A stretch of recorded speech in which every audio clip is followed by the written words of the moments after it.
5 ദിവസമായി കേൾക്കുന്ന ആ കുഞ്ഞു പൂച്ചക്കുട്ടിയുടെ കരച്ചില് ആരെയും സങ്കടപ്പെടുത്തുന്ന ഒന്നായിരുന്നു. ഒരു കടയുടെ അരികിലെ തൂണിൽ നിന്ന് നിർത്താതെ കരയുന്ന ആ ശബ്ദം കേട്ട് പലരും തിരഞ്ഞെങ്കിലും ആർക്കും അതിനെ കണ്ടെത്താൻ കഴിഞ്ഞില്ല. മേൽക്കൂര പൊളിച്ചും ഇൻഫ്രാറെഡ് ക്യാമറകൾ വെച്ചും നടത്തിയ തിരച്ചിലുകളെല്ലാം പരാജയപ്പെട്ടു.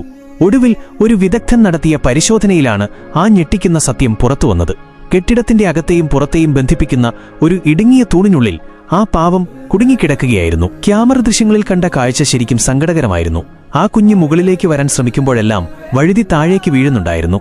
ഒടുവിൽ രക്ഷാപ്രവർത്തകർ ആ തൂണിന്റെ അടിഭാഗം മുറിച്ചുമാറ്റാൻ തീരുമാനിച്ചു. മണിക്കൂറുകൾ നീണ്ട പരിശ്രമത്തിനൊടുവിൽ ആ ചെറിയ വിടവിലൂടെ ഒരു കുഞ്ഞു കൈ പുറത്തേക്ക് വന്നു. വെറും 2 മാസം മാത്രം പ്രായമുള്ള ആ പൂച്ചക്കുട്ടി 5 ദിവസത്തെ നരകയാതനയ്ക്ക് ശേഷം ഒടുവിൽ സുരക്ഷിതമായി പുറത്തെത്തി. അവന് നല്ല ഭക്ഷണവും പരിചരണവും ഇപ്പോൾ ലഭിക്കുന്നുണ്ട്. ഈ വീഡിയോ നിങ്ങൾക്കിഷ്ടമായെങ്കിൽ ദയവായി ലൈക്ക് ചെയ്യുക. നിങ്ങളുടെ കൂട്ടുകാർക്കും ഇത് ഷെയർ ചെയ്യുക. ചാനൽ സബ്സ്ക്രൈബ് ചെയ്യാൻ മറക്കല്ലേ.